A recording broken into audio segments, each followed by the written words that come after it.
The honourable member for Truro, Bible Hill, Millbrook, Salmon River. Thank you, Mr. Speaker. My question is for the Minister of Environment. An Environment Canada report leaked yesterday shows that due to climate change, Canada's temperatures are going up twice as fast as the rest of the world.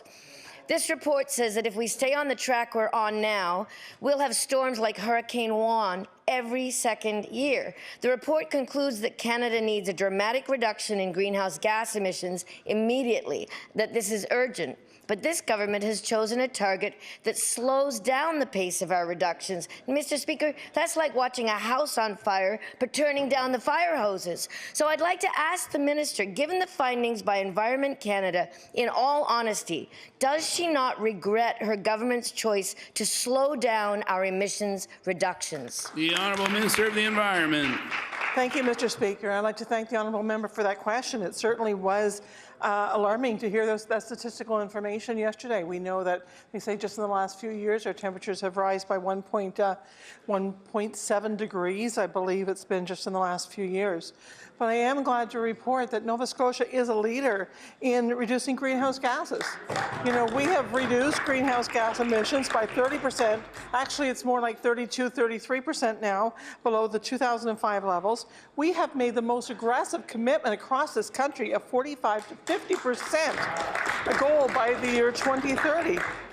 You know, we know that coastal mitigation is going to be, or that we have some issues that we have to deal with, and certainly coastal protection is part of that. And that's why I hope to be able to pass the coastal protection bill in the next few days in this House. Thank you, Mr. Speaker. The honourable member for Truro, Bible Hill, Millbrook, Salmon River. Thank you, Mr. Speaker. Well, my follow-up question is for the Minister of Agriculture.